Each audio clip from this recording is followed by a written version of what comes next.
Division 7, Gary Van Dam. Division 6, Marlon Barnes. Here. Division 5, Robert Paris. Here. Division 4, Justin Lane. Here. Division 3, Frank Donato. Here. Division 2, Keith Dias. Here. Division 1, Shelley Sorsico. Here.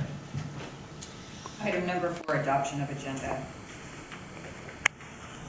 I move we adopt the agenda. Second. All in favor? Aye. Motion passes. Item number 5, public comments and period open to the public. If there's anybody that would like to address the board at this time, please do so. Item number 6, new business. Item A. Yes, Board President Sorspool, members of the board, we have here tonight Karen Feasley. I'm sure I mispronounced her last name, but she's Director of Insurance Services for JPIA, Aqua JPIA, and provides our insurance, and she has a presentation for the board to go over. With that, I'll invite her up.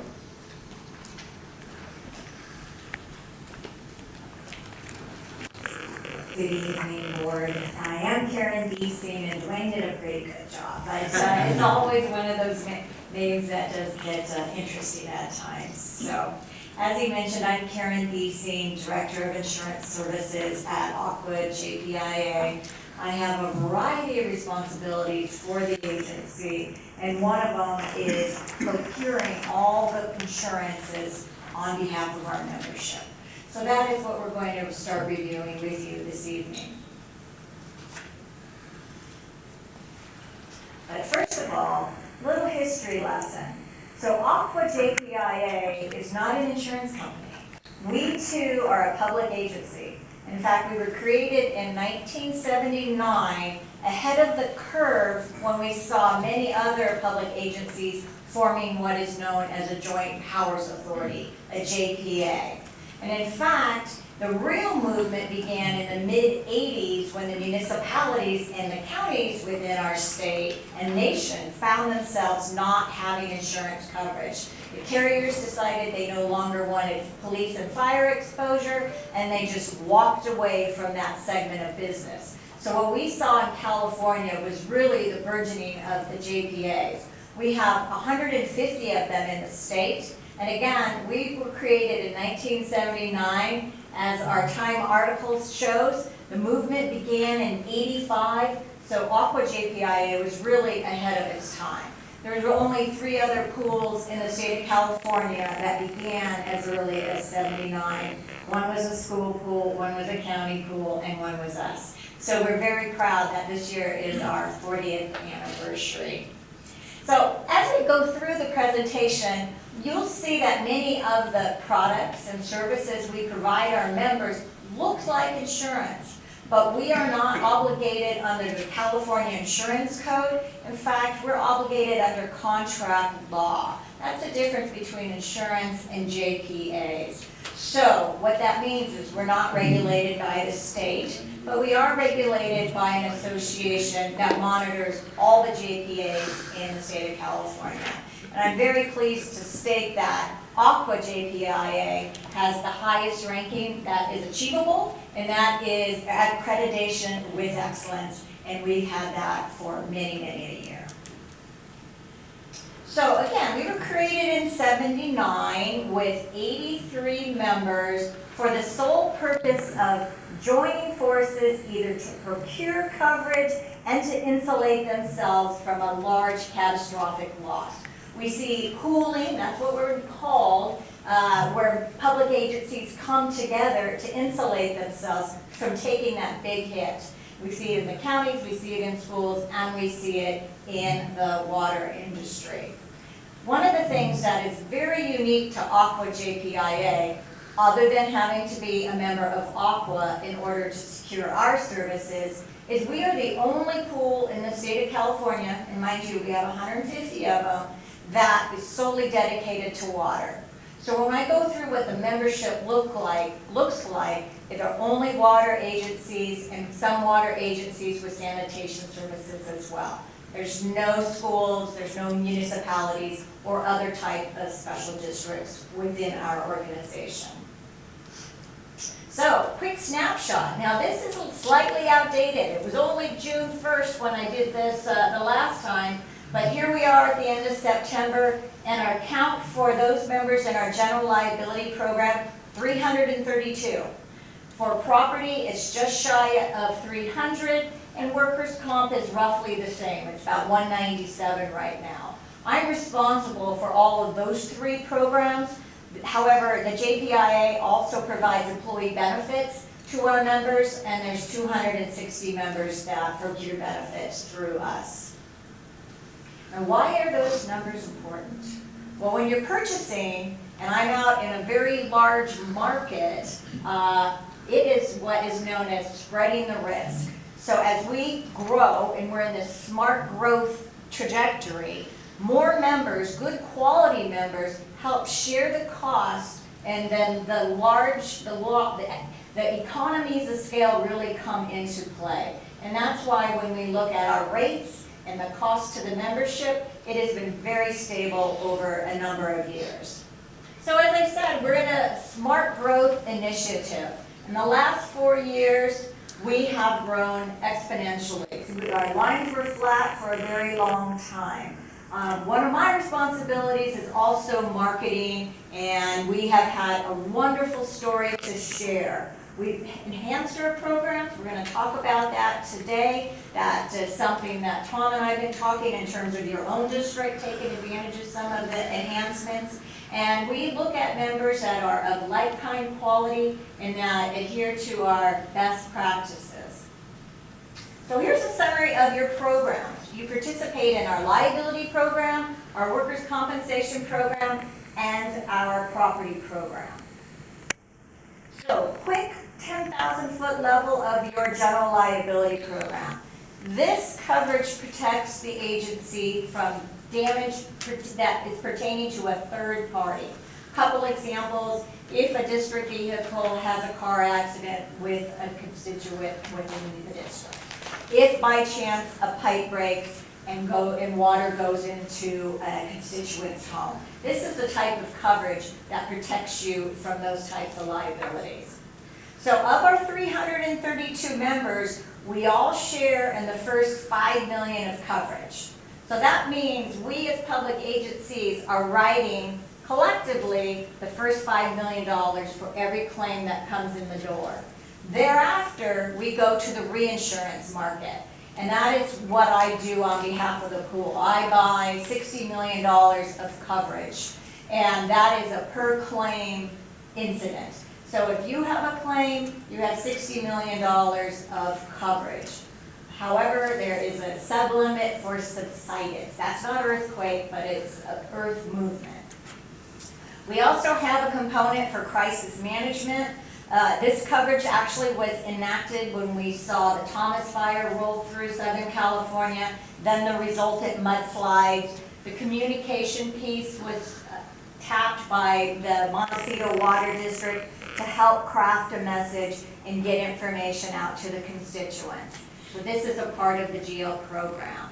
So in terms of the other elements, you've got your auto liability, you have inverse condemnation, which is very unique.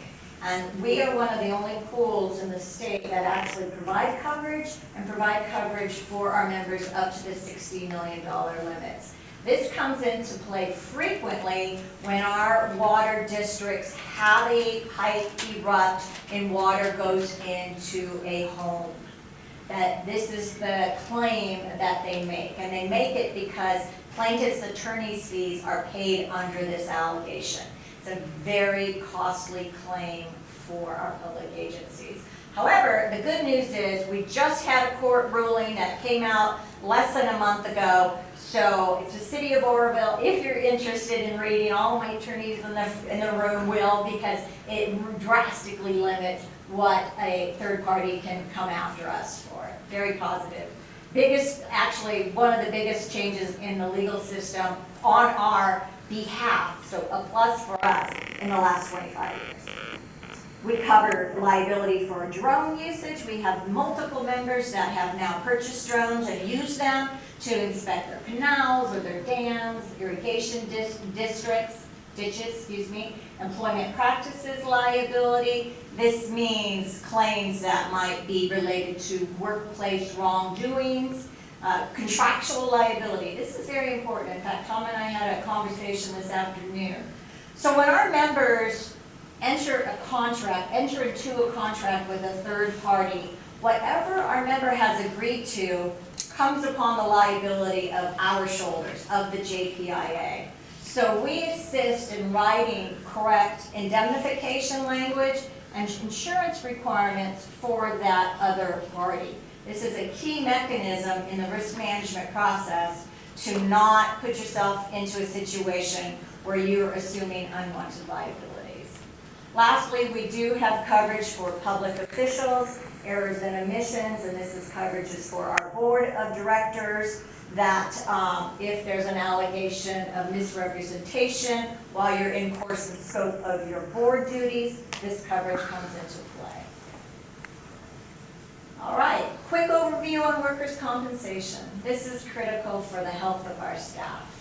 We've got employees who are out in the road. We've got employees who are digging ditches. We've got employees that have worked at a desk for, at times, 30+ years. In the event they're injured on the job, workers' compensation comes into play. Similar to our general liability program, where the pool shares in the first so many dollars of that risk, of that claim, the pool shares the first $2 million, unlike 5 in the GL program. We have statutory limits, which means whatever our employees need, they get. So there's no cap. And the third item, I've been in the pooling, I've been in insurance since '86 and the California pooling environment since 1991.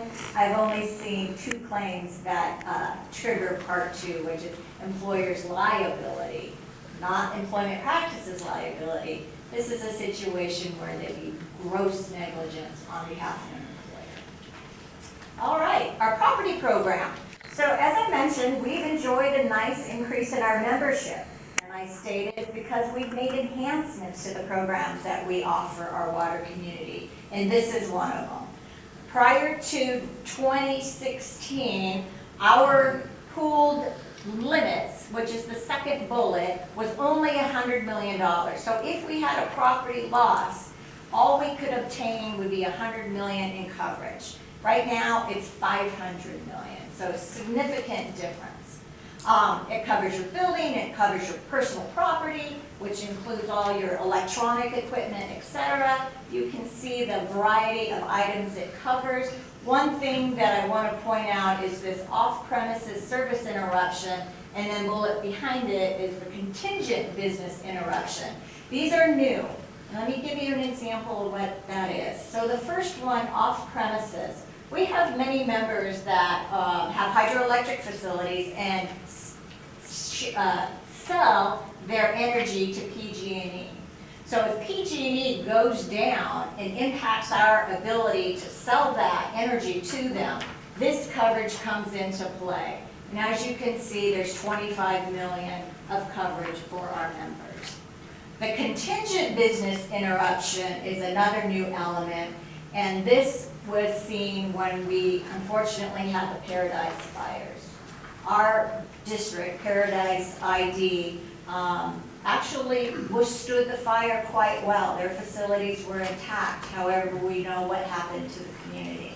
So we had water to sell. However, there was no community to take the water. This coverage came into play for Paradise ID. Lastly, there's some earthquake, there's flood in the program. Some of our members in the Southern California region actually augment the earthquake due to the activities that we see in SoCal. I'm going to back up one more moment. Business interruption. This is an element that provides protection if, let's use Paradise again. So if by chance Paradise's assets were destroyed and they couldn't produce their water, they couldn't sell their water because their infrastructure was down, this coverage would protect for that. And there's $100 million in coverage, and those dollars would need to be scheduled. Just like you schedule your assets, your buildings, you would schedule income that could be lost if you wish for that coverage. Part of the property program includes cyber. You may read the whys and the what ifs at your leisure, but what we've seen in the public sector, in particular this last year, we are not immune. We thought for a long time it was more of a private sector emerging risk. Actually, in the last 6 months, City of Baltimore was hit twice, City of Fort Worth was hit twice.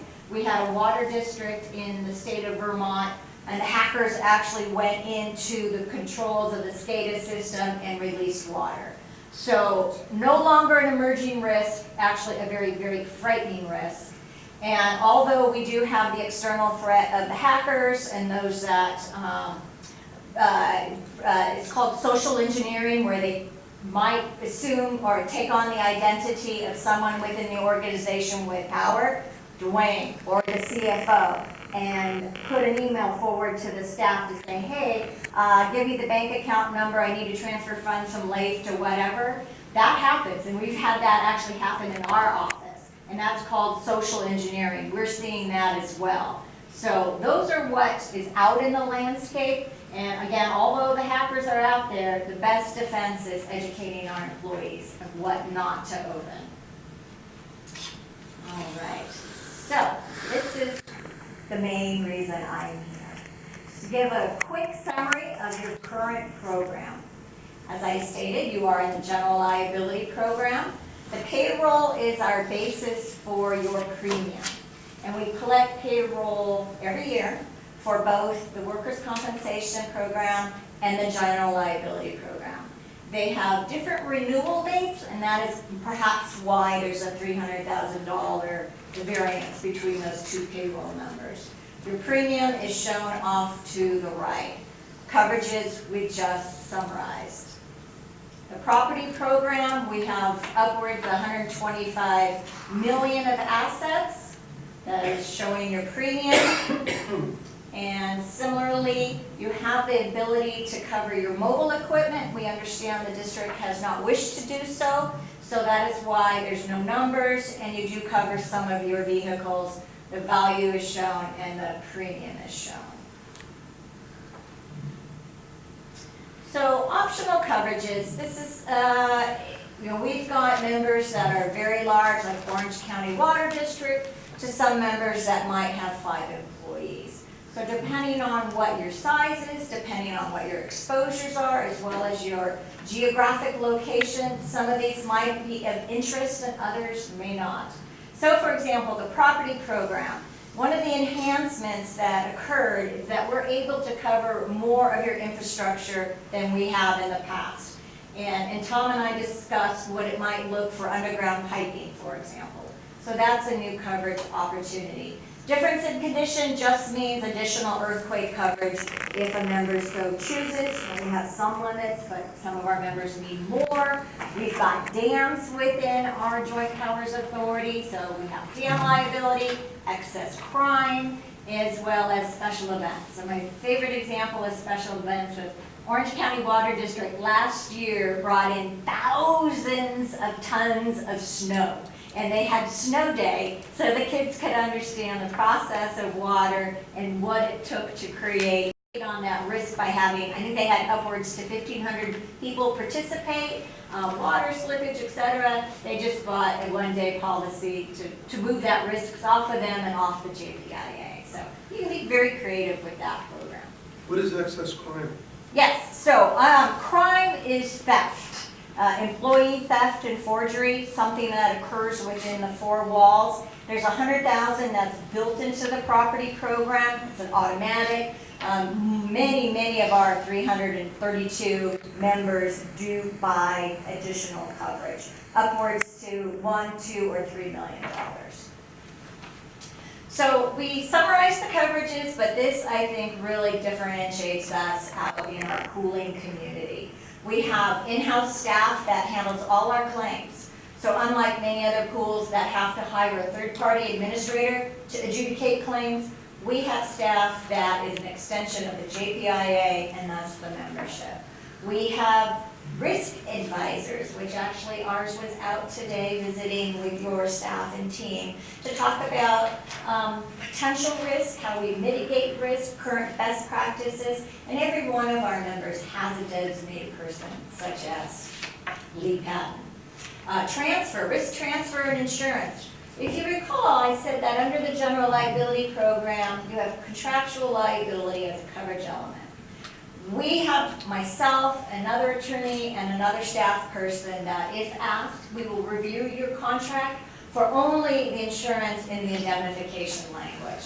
But if we're able to take a peek and provide some thoughts before you actually execute, we've been very successful in fending off any unwanted liabilities.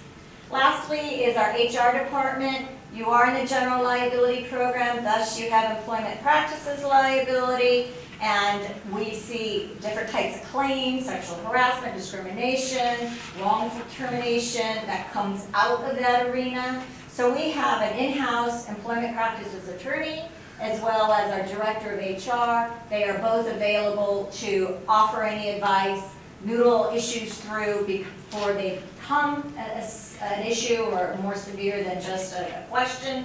And we can review your policies as well as provide employment practices training. Sexual harassment under AB 1825 is a statute which not only staff has to be educated on sexual harassment, but now the boards are required under statute as well. So with that, any questions? Could you explain the purpose of the $20 million coverage for subsidence? Yes, absolutely. Unfortunately, that number has decreased over the years. We used to have 60 million, but the carriers, the reinsurers out in the market are very leery of earth movement. And in particular, when they looked at our demographics, and we have many water districts in the Central Valley, and there had been a variety of propaganda that Central Valley was sinking because we were overdrafting, etc. So about 5 years ago, we started to have to fight tooth and nail for that coverage, and it has slowly been taken away from us. So it's not, we're in negotiations right now for our 10-1. It's not deteriorating. It won't erode beyond that 20 million.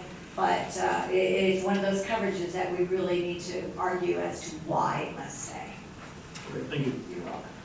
Does the JPIA, you said, gives additional earthquake insurance? Yes, we do. And what's the cost of that? Does it depend on the amount of coverage, the size of the agency, or? It depends on the amount of coverage, but it also depends on the geographic area in which the district resides. So, for example, certain areas in Southern California will be more expensive than others. Our Northern California Bay Area tends to be more expensive than the SAC region. And that's not something that we price. We have to have the underwriters in our reinsurers model do catastrophic modeling to issue those costs. Understood. And do you know if our agency has that?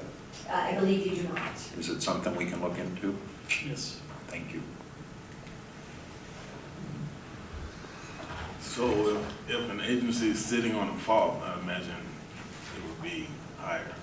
It would be higher. It may even be tricky to get sometimes. The market's changing. The market has not been favorable to any public agency and or private this last property cycle. We've had catastrophic loss nationally, worldwide, and then our fires actually in the state of California made it challenging. So I know that doesn't speak necessarily to earthquake, but when we have that kind of overdraping of the catastrophic losses, or otherwise known cat losses, even the earthquake providers get a little hesitant and start constricting what they'll give us.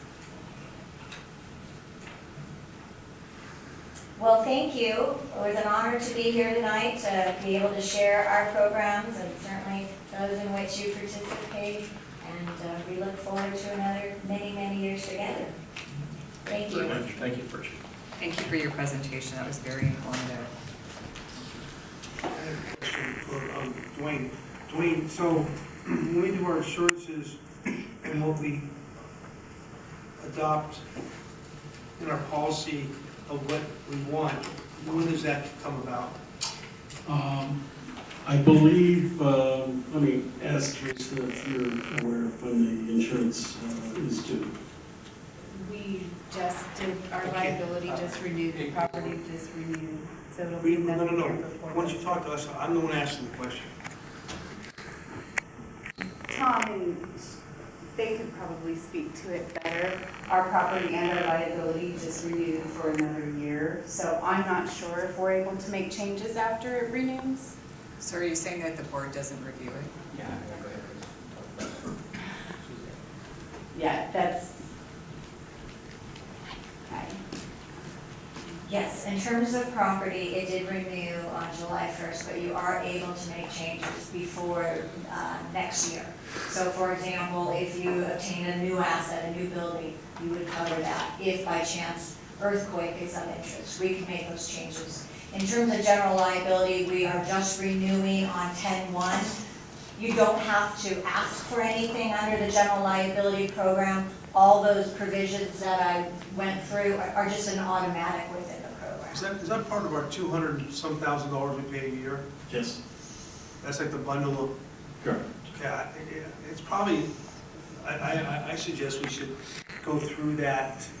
Probably a good idea. Yeah, I think it's a good idea, because Yeah. a lot of, especially the board directors don't know why we're spending that $200-some thousand. Sure, be happy to do that. So we should review that before, like a couple months before our policies come due in the future. And the other thing, We'll make it part of the budget process. all right, we got our health insurance through them too, right? Correct. Okay, so, we're supposed to have an overview, session, like 2 meeting dates that we can attend to ask questions. Yeah, that's coming up. I think it's in Dwayne's presentation to remind you of when that date is. It's in October, and there's 2 times available. Can we get those, dates? Yeah, We'll you'll see that. get those dates for you. So we're on the calendar of events. Oh, I see, it's Wednesday, it's the 16th, from 10 to 1? Or is it, oh, 10 to 1? Okay. I highly, anybody who's getting insurance for this agency, the board, I highly recommend you go through this and find out, because there's changes going on, you know, what you're doing, so. Okay, anything else for Donato? I think that's it. Anybody else? Thank Thanks. you. Thank you. Okay, item number 7, consent calendar. I'll move on, do individually. No, just one thing. Just the number 7 consent. Just one. Okay, I'll move on, number 7, consent calendar. Second. All in favor? Aye. Opposed? Motion passes. Item 8.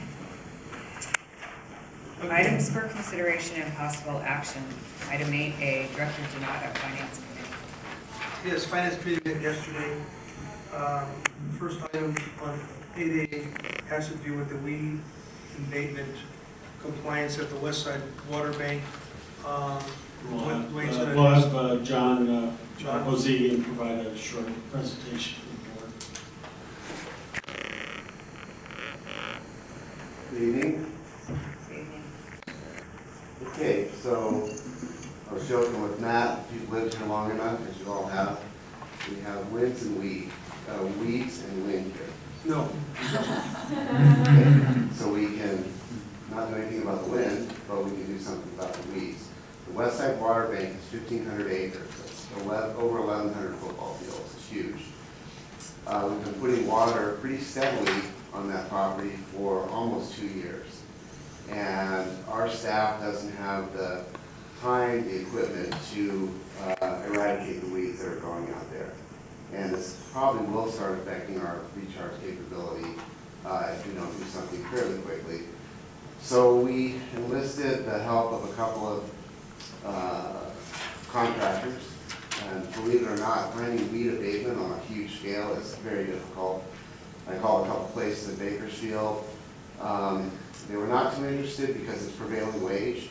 And prevailing wage, when it comes from out of town, it scares the people. They know that they're probably going to have to put a high number on it. So we contracted Miracle Construction, who we've used for a lot of our earthwork, and he gave a bid of $36,000. We have 10 miles of berms, if you can imagine that have to be weeded.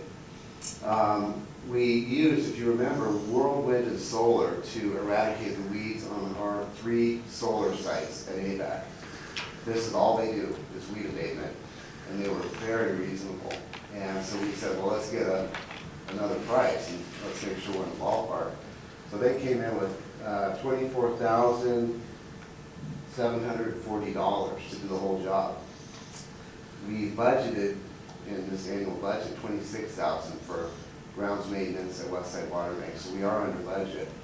So we would recommend at this time awarding the contract to Whirlwind and Solar to do the weed abatement out there. I'd be happy to answer any questions. Okay, I'll go ahead and do one about Board Order 881, to award the contract for Whirlwind and Solar proposal for $24,740. I'll say. Any discussion? Yeah, just what did they, how did they get rid of the weeds, John? Justin, you've probably seen on the Caltrans uses these machines, it's a tractor with an articulating shredder, and they drive along the berms. We don't want to pull the weeds out because those roots hold the berms together, but they'll just cut them down to where it's just stubble. So they just mow it, basically? They just mow it, they shred it down, yeah. And they have the equipment, so I think that's why they came a little bit lower, because that's really all they do. Are these green weeds or are they? A lot of them are green weeds, but the company assured us whether they're dry or green, their equipment they have will just take care of them. And that'll keep it down for how long? Well, not forever, I'll tell you that. Probably, and I was talking to Matt, at Palmdale, they used to use a weed abatement company, and they would come in twice a year and do major weed abatement. So probably, we're gonna have to look at budgeting that in the future as part of our just ongoing expense. Probably twice a year, Marlon will take care of it. Okay, all in favor? Aye. Opposed? Motion passes. Thank you. Okay, item 882, this is a new item the committee saw for the first time yesterday. Environmental Systems Research Institute, geographic information on the software. So who's going to? Matt Knudsen will provide the staff report. Good evening. Included in your board packet on page 42 is a staff report that summarizes this item. Unfortunately, Justin Lipsey, our engineering manager who presented this at Finance Committee, cannot be here this evening, so I'll cover this item for him. Staff is recommending that the board authorize the general manager to execute an agreement with ESRI, not to exceed an amount of $36,700. If you recall, back in 2017, the agency contracted with a company called Nobel Systems to implement our first ever GIS system for the agency. And a lot of that effort was to take our mapping, hard copy maps, and digitize them into electronic format and develop a database so that we have electronic access to all of our facilities that is geographically located. They did a good job in that, and we've used that system for the last couple of years, but we would like to move into utilizing ESRI as the software platform and house that system in-house and maintain it in-house. Now that Nobel has done all their work, by doing this, it will give staff more flexibility in updating the mapping system real time rather than rely on a third-party entity to do that. It will also allow for some additional features with the new software that we currently don't have with Nobel.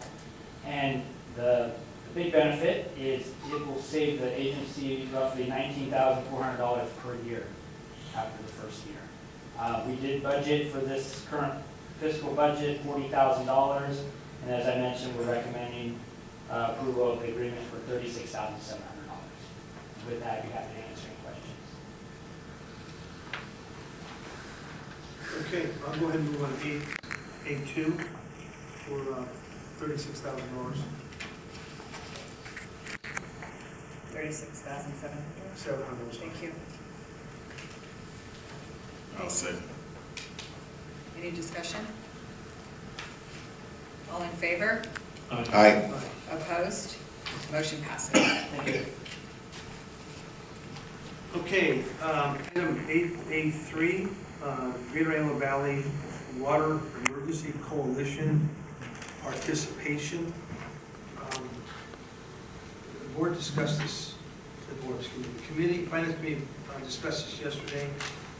There were some mixed feelings on this, and I think Dwayne's going to go ahead. We just got this information a few days ago, and we really hadn't had a chance to look into it, but is Dwayne going to? Yeah, I'll provide a staff report for you.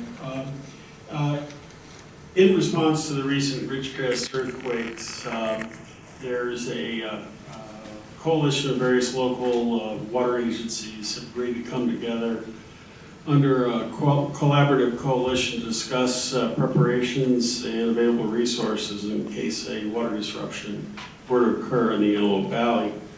The coalition will be co-hosting a special water emergency preparedness summit at the Hellenic Center in Lancaster on October 30th, 2019. The purpose of the event is to initiate discussions between various agencies that would include the cities of Lancaster, Palmdale, Palmdale Water District, Waterworks 40, Quartzville, Little Rock, and potentially AVEK if this matter is approved tonight.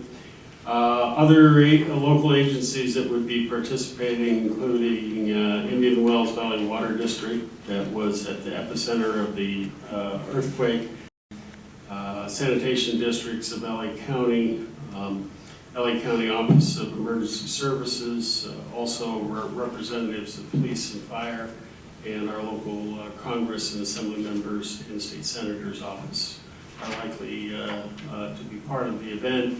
It's a half-day event. It's held by invitation only. There will be lunch will be provided, and there'll be a series of panel discussions through the course of the morning. And the co-hosts, our basic cost for the event, as requested, was $3,750. We did, hang on just a second.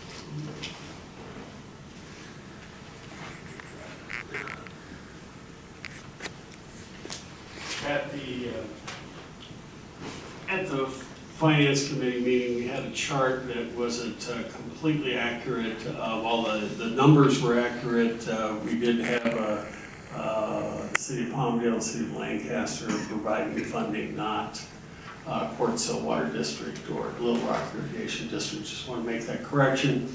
But in essence, this is what the item. Oh, okay. This is the item that's under consideration by the board. If the board would like to be part of the event, we can notify the Palmdale Water District that's kind of spearheading the group. If not, then we can decline their operation. I did request the Palmdale Water District to attend tonight to provide further explanation. But they do have their own public event that they're sponsoring tonight, and so they weren't able to attend.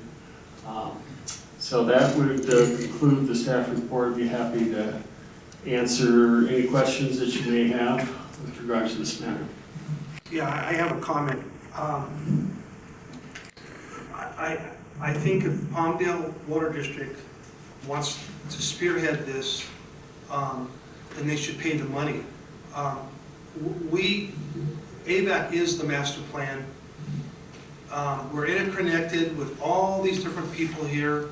We spend hundreds of thousands of dollars a year to make sure we have a system that will work. We just did an emergency plan. We just approved $1.5 million worth of generators that we're spending right now. They're not going to share the cost into that.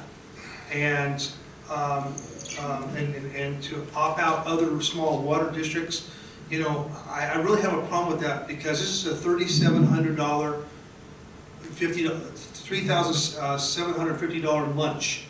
We're going to be buying a lunch. If they want to use our room here, you know, after spending, you know, $8-9 million, it should be held here for free. So that, and then have some maybe finger sandwiches or whatever. But I don't see spending $15,000 for something we already have in place, and that they know how to get it, and none of them there, if there's an emergency actually hits this area, we're to be the ones looked at, and we're the ones that need to be prepared. Not Palmdale, not Little Rock, not Palmdale City or Lancaster. They don't have the facilities because they count on District 40. Okay, Palmdale City and Lancaster count on another water district. So we just have one layer on top of layer. Plus we already have a JPA, already 3 people involved. You guys meet every month. On top of that, we got a water master right now. We spend probably, I don't know how many committee meetings, 15 meetings, more than that. We're probably about 40, 50 meetings a month between the committee meetings, making sure this agency runs correctly. Edward, so I don't know why we need to spend the money. That's the thing. There's nothing there except, and we gotta pay to tell them how it's gonna work. That's the question I have.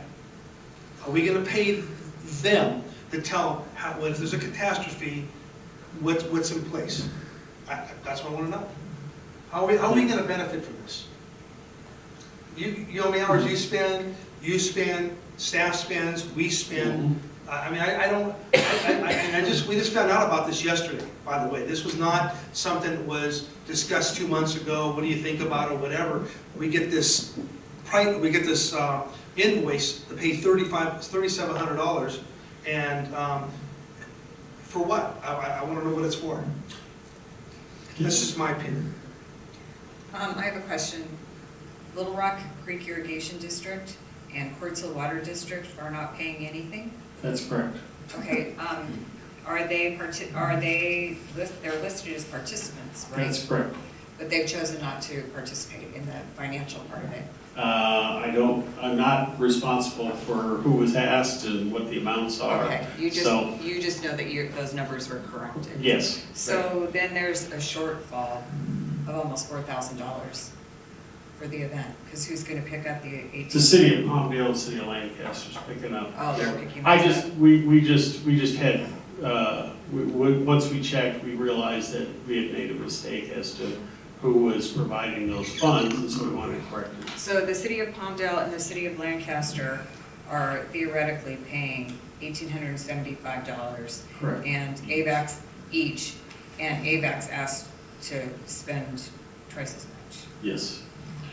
Okay. Well, what could this lunch, how could this possibly cost $15,000? Exactly. Yeah, that's a Well, I don't have the details to. I know what it is. They're going to, Catherine Barter probably put a bill in there for her helicopter to come here.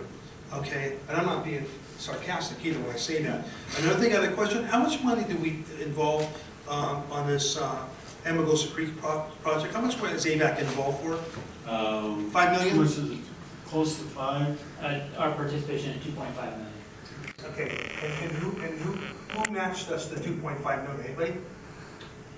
Well, it was participation by City of Palmdale. But $2.5 million each? They had other costs involved with property and other things. Palmdale Water District was 1.25, and LA County Water Works was 1.25. Yeah, so that's an emergency system to replenish the groundwater basin that's been identified by the USGS, and all the engineering we spent, millions of dollars on that. I just want to know how it benefits AVEK and the taxpayers for this. That's the only thing I have a question.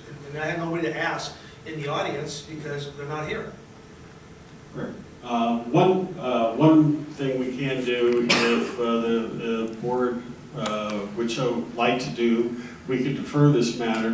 We do have another meeting on October 8th, which is before the the event, and potentially we could get these answers for you. As you're quite aware, we didn't have a lot of time to bring this before trying to comply with the request from Palmdale Water District. And it's unfortunate we weren't able to be here tonight to answer those questions, but that's one possibility that, you know, if the board would like to get further information with regards to the budget and how it was derived.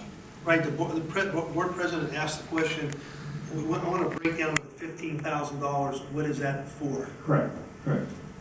I asked that in the finance committee. Right. But Dwayne, I don't believe that it's our staff's responsibility to have these answers. That's right. In the past, when we've had agencies come to us for a collaborative effort such as this, or for cooperation monetarily or otherwise, they're here making a presentation so that they can answer these questions, because we don't have the answers to make an informed decision, an affirmative decision at this point, is my opinion.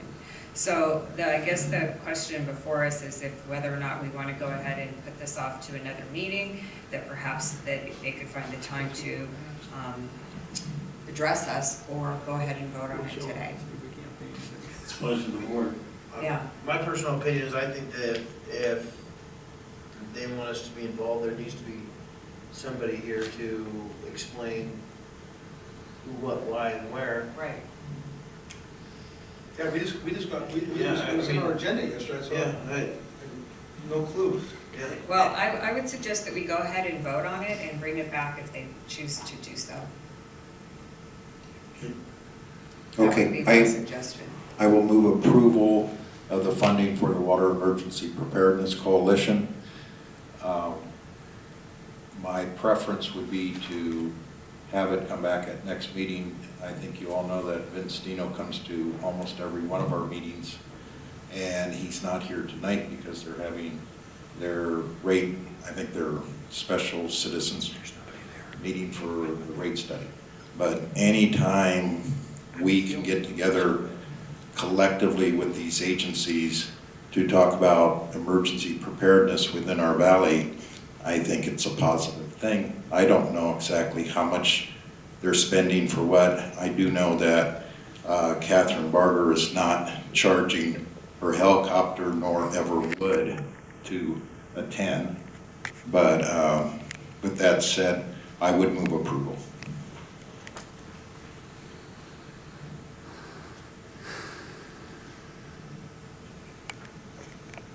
I'll go ahead and say it. Any discussion? I want to see one more comment. We already do the coalition. We're spending hundreds of thousands of dollars of staff time. They can come here any time they want, any one of these people. They already do. We meet with District 40, with District Palmdale Water District, continuously, both of them. We already have emergency plans in place. It's governed by the state of California that we each individually have one. We meet on a regular basis every single month. It's just redundant, and it's a complete waste of money. Any other comments? My comment would be is that I also believe that any time to get together and discuss these issues is very important, but not at a cost of $15,000. I think we can do that without having to spend that kind of money. And I think in today's economic times, we need to be very watchful of our dollars. We are doing all that we can not to increase our prices. And if we continue to do things like this, that we don't necessarily, from what I'm seeing, have to spend the money, I don't see that we should. That's just my opinion. Okay. All in favor? Aye. Opposed? No, Just no. No. No. Motion is defeated. They'd like to bring it back to us. I think we're all Do you going need to to count? I didn't hear Keith's vote. No. Oh, Yes. Were you a no? The answer was no.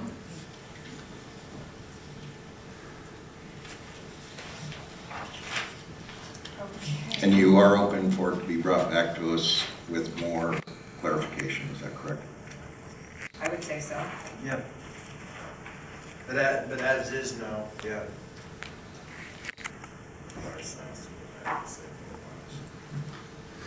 Okay. Director Denario, does that complete your report? Yes, it does. Thank you. Okay, item 8B, Director Paris, Water Master Adjudication Committee. So there is an agenda, we've gone over the agenda, nothing out of the ordinary, but I will turn it over to We're Wayne and Matt. going to have Matt Knudsen provide some information with regards to one item that is on the board agenda. It's not, there's no need for, board direction, but it is an important matter that we thought the board should be familiar with. All right, good evening again. Director Paris mentioned there's a copy of the agenda for tomorrow's Water Master meeting in your packet. And one of the items being considered tomorrow by the Water Master is an agreement between the Antelope State Water Contractors Association and the Water Master on how to deal with the mechanism of replacement water assessment fees collected on behalf of the Water Master. So as you know, the association has adopted and set rates for replacement water for those pumpers that pump outside their production rights or over their production rights. The Water Master has adopted those fees based on the production reports provided by the producers. The Water Master has invoiced a significant amount of funds for replacement water assessments to various parties. Right now, there's roughly $500,000 that has been collected by the Water Master to pay for replacement water. So what this agreement will do, as I mentioned, between the association and the Water Master, it kind of lays out the framework of, now that the Water Master is holding on to those funds, how do those funds get to the appropriate agency to pay for imported water to be recharged back into the groundwater basin. So, like I said, it lays out the framework. At the end of each calendar year, the Water Master will provide the association with an accounting of how much water was overproduced based on replacement water assessments, how much funds were collected, and where that overproduction occurred. And then... Can I have a question on that? Yes. My comment on that is that I think each prospective water agency should have a set-aside accounting showing the state water, how much they buy the state water, so always have accountability.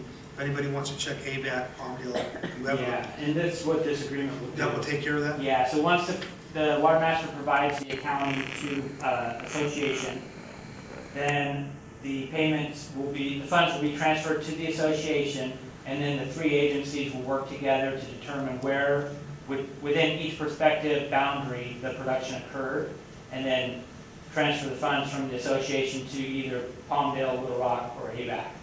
And then we would be responsible for providing that additional import water to replace the overproduction. Is there a time period? So let's say that AVEK got $300,000 of that money. Does it say within one calendar year that water has to be discharged in a groundwater basin? It talks about just being as soon as possible. It's based on the available water supply through the state water project system, because it may not be available that particular year, because we have to meet our current customer demands first. What if it is available? The thing I'm worried about is, well, I don't think none of us should say, well, we'll put the cash there, but we say like, yeah, there's one of the three state water contractors, all of them say, we'll take care of it. We don't have to worry about it because they think they're going to use their pumping rights or their return flows. Yeah, so once we're in receipt of the funds, so for instance, AVEK receives those funds from the association through the Water Master, then it's our responsibility to account for that imported water. Is AVEK the one that is the head? Is AVEK going to get all that money? It's going to be divvied up based on where the overproduction occurred. I see. But the vast majority of overproduction will occur within AVEK's boundary because it's so much larger. And the other ones are smaller and they're pretty well developed, so. Well, I also believe that AVEK, you know, if they're gonna, you know, ask AVEK to do this, it still should be a time period. AVEK is, you know, has the sufficient water from table A, it should be done within a 1 year calendar year. That's all I'm saying. Yeah, and then we can also, another option in here is, we don't necessarily have to, that particular year, purchase and import state water project and recharge it. We could simply do an accounting of previously banked water. So as, for instance, we have 100,000 acre feet in Westside Water Bank. We could simply collect the funds and then do the accounting with the water master and release X number of acre feet to the basin. So it gives us a lot of flexibility. Also, this agreement terminates at the end of the ramp down period. And this is a comment that came to that group, is recognizing that things may change at the end of the ramp down period. So it's probably a good idea, and we're not locked in long-term under this current agreement. It's tied to the ramp down period, which is, as you know, is 7 years from 2016. So at the end of the ramp down period, we can revisit this because, you know, there may be other options to the water master. I just want this thing, I want this to work because remember, there's it's either 60 or 80,000 parcels of land in the valley don't have water rights, and right now, because what the water master's done, and AVEK or the JPA, whatever, is allowing us to go ahead and, I don't know how you say it, fudge on the stipulated judgment a little bit, because we are putting water, replacement water back in the ground on these parcels that don't have legal water rights. So, I mean, I really want this to be successful. Yeah, and this helps with that process, because if a producer or landowner wants to drill a new well and doesn't necessarily have production rights, they can do that subject to paying replacement water assessments. Once they pay that fee, this provides a mechanism to get those funds to AVEK and get the water in the ground. Has Mr. Markman looked at this agreement? Yes, I have helped draft. It's our draft that's been coming back. He did all the work on it, so, yeah. Good to know.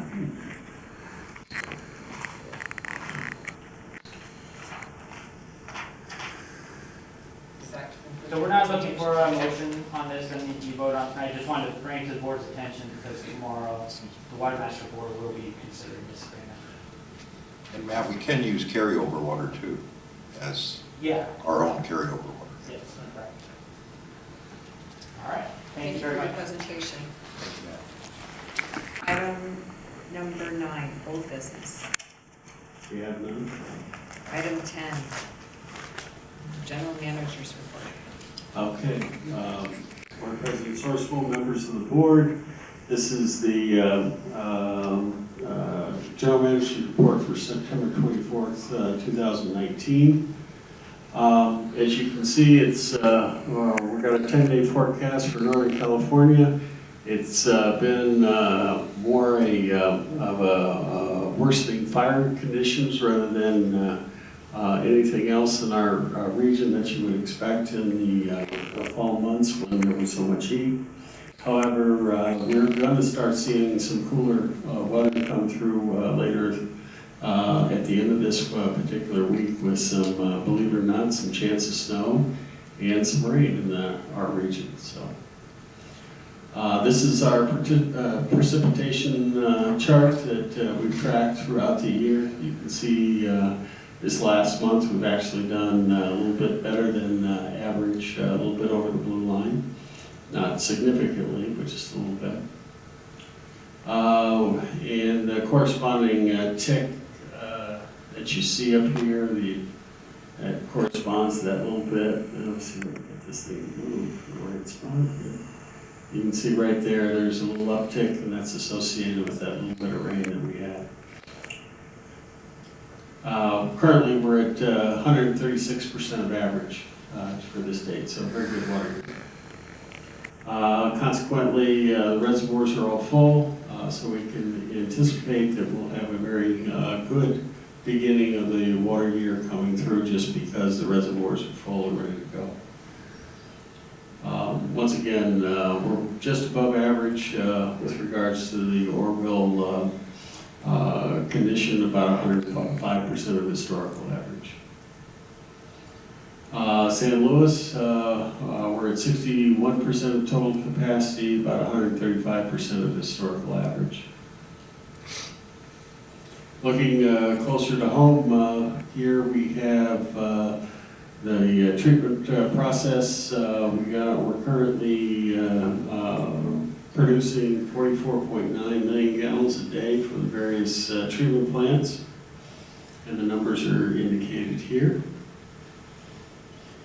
The geopurification process that we're using 4.5 million gallons a day, and that's primarily the minimum. That's just the minimum amount that's necessary to keep the treated water system fresh.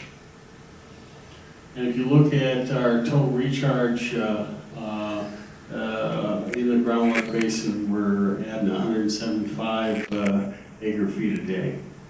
See where we're at there? It's about a 50,000 acre feet per year clip.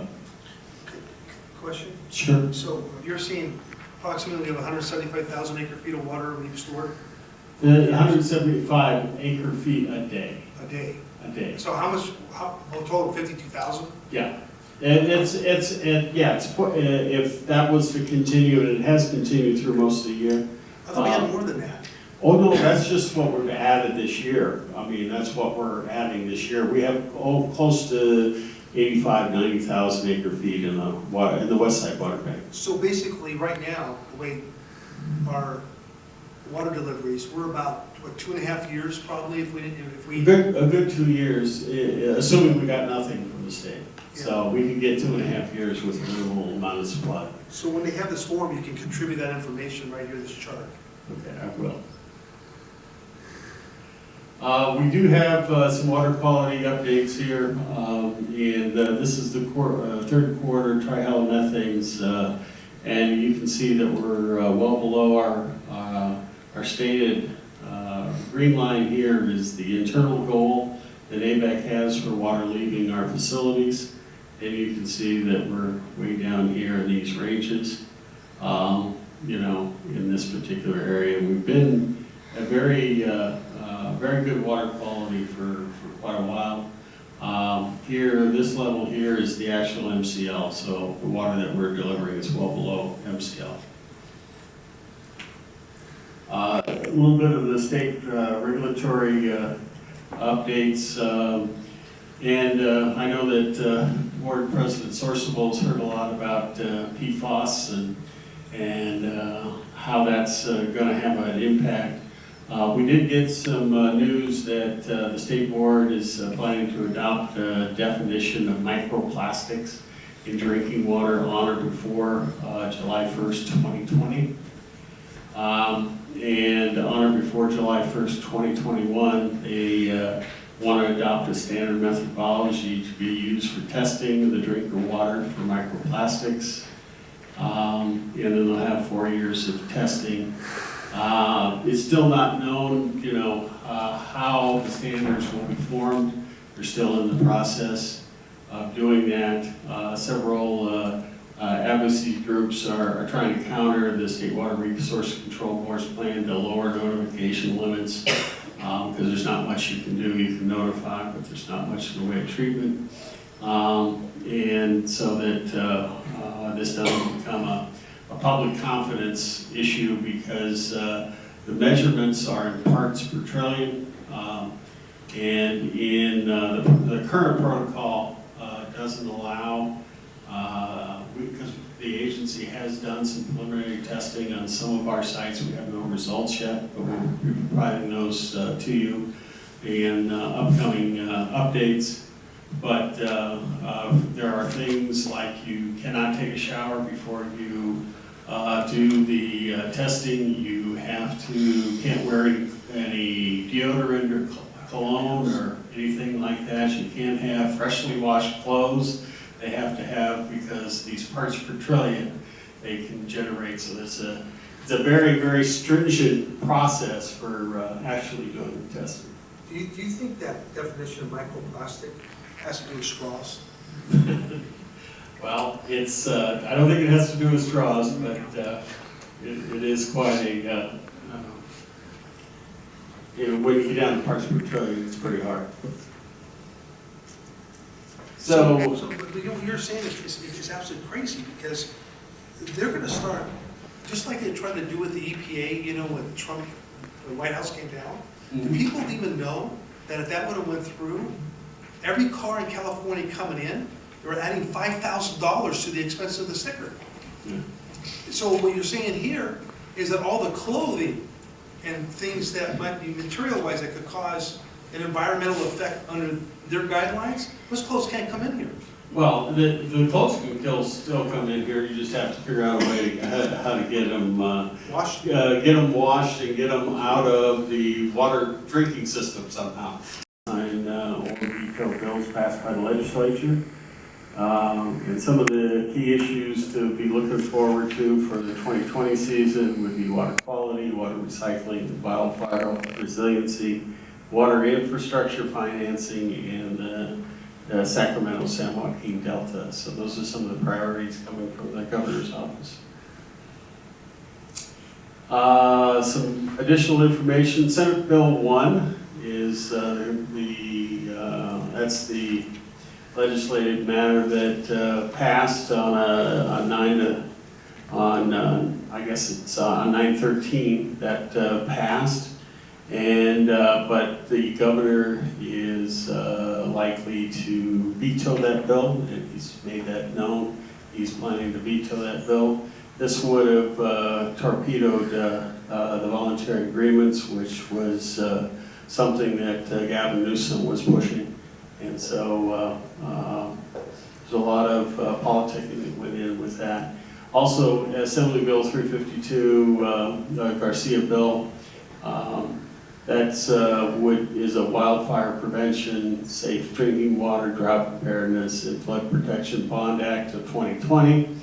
This legislation would establish $3.92 billion bond.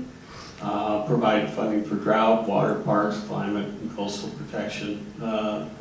They're planning to have this placed on the ballot November 3rd, 2020.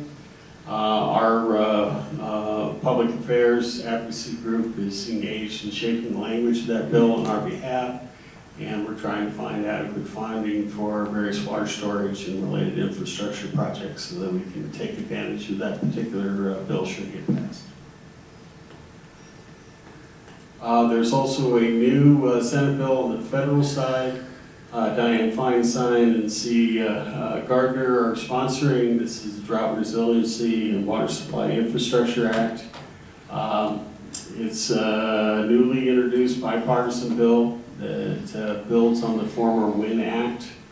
It authorized funding for the following items. This would be $67 million for surface water and groundwater storage projects, $100 million for water recycling projects, and $60 million for desalinization projects. Creates a new loan program for water agencies at the 30-year Treasury rates, currently about 2.6%, to spur investment in new water supply projects.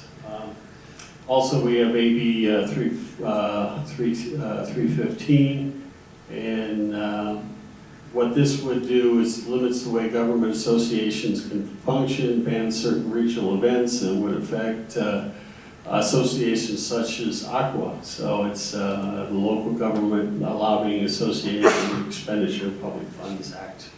So we'll be watching that. As far as events and schedules, we have the Water Master Board meeting tomorrow at 10 o'clock. Aqua Fall Conference is in San Diego on 10/21.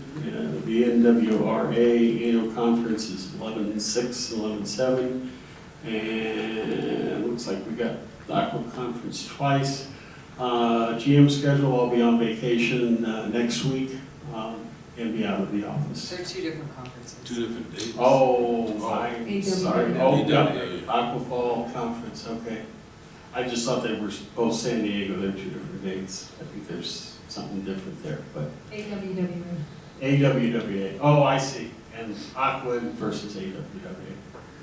I have a question. Sure. I just heard on the news coming in here tonight that Edison's turned off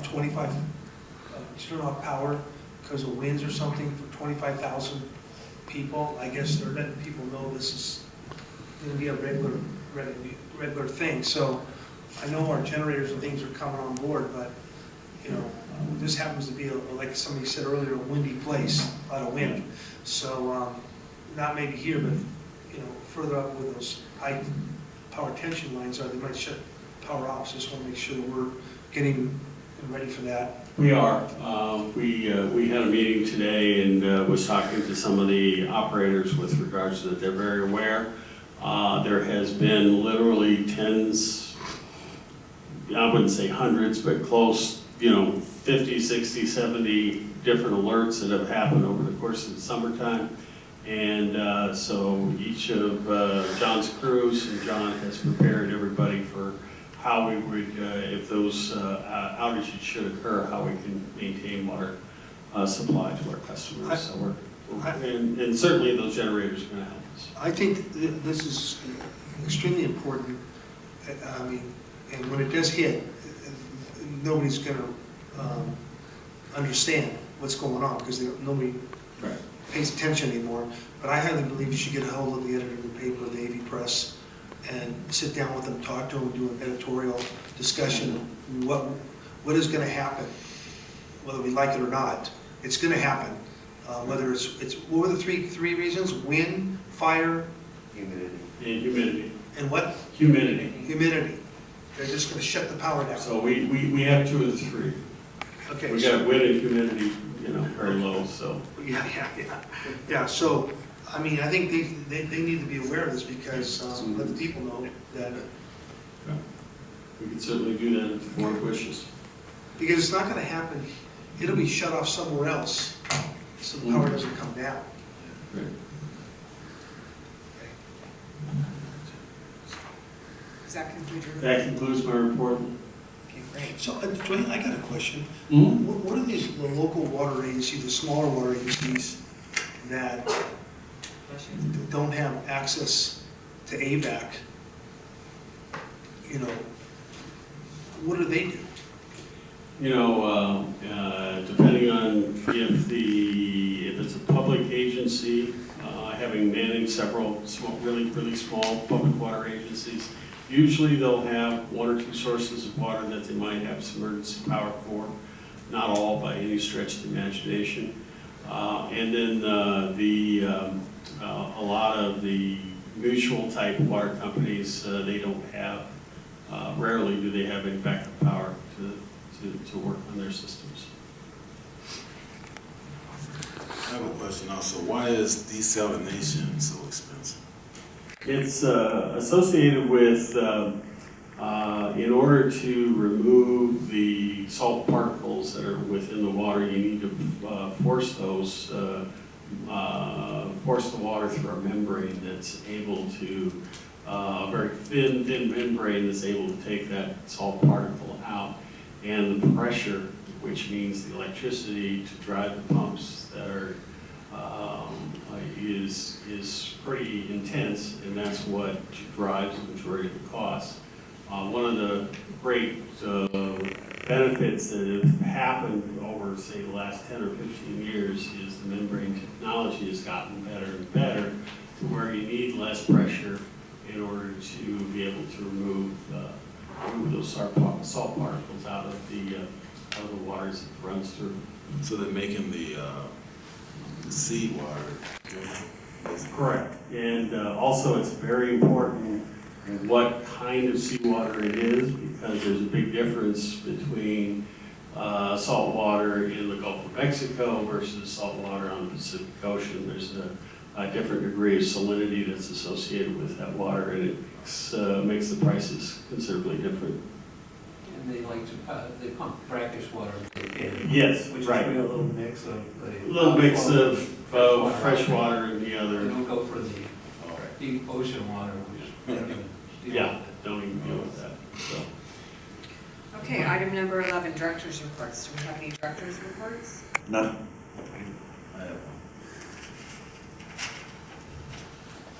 one. With mixed emotions, I'm announcing my resignation as director from AVEK board. I've spent 11 rewarding years here, and I like the direction that AVEK is moving in. Since I've been here, we made the decision to bank water. We developed a strategic plan, introduced solar power into our operation, saving our ratepayers thousands of dollars. We constructed this new building that we're in now, this administrative building, and a state-of-the-art laboratory. And we've entered into a major agreement with Metropolitan Water District. I'm going to miss working alongside 6 top-notch directors and an amazing staff that's second to none. I have purchased a home outside of my division and will soon be selling the home that I have in my division. I look forward to the rewards and the challenges that this new chapter in my life will bring as we recently finalized the adoption of our 2 young boys. I hope that AVEK would simply continue on the amazing path that it's been on for the past 72 years or so. And I just wish you all farewell. Wow.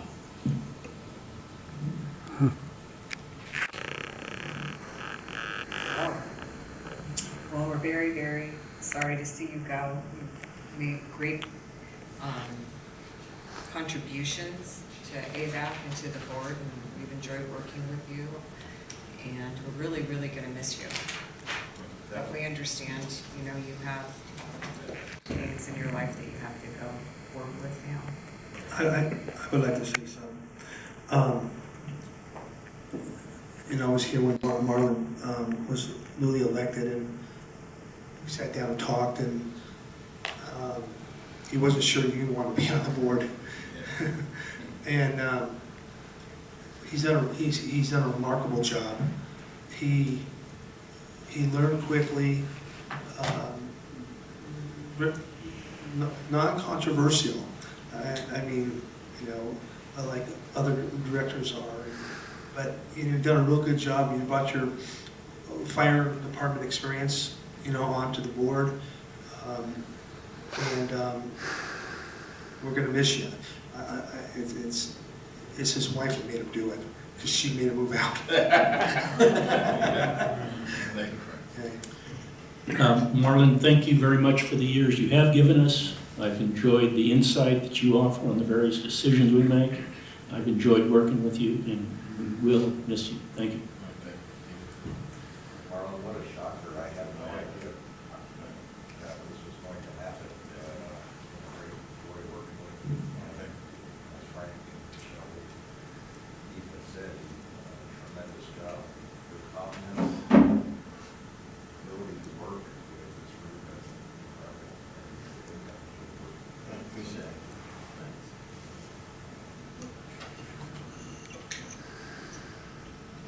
Okay. Any other director reports? Hard to follow that one. Don't need any more like that. Okay, item number 12, attorney's report. I have no. Okay, thank you. Item number 13, request for future agenda items. Earlier, I believe Director Paris had a request for the earthquake policy for additional coverage to be taken a look at. Yeah, let's look at the cost, obviously, where we're at. I was looking at that with $2.5 million. That's not going to go very far. And if it is not cost prohibitive, we certainly should look at getting as much as we can afford. Okay, great. So we'll get that on an agenda. Item number 14, closed session. Do we have any reason to go into closed session? Yes, we do. Items A, B, C, and D. Do I have a motion to go into closed session, please? I'll make a motion to go into closed session. Second. All in favor? Aye. Opposed? Okay, let's go into closed session and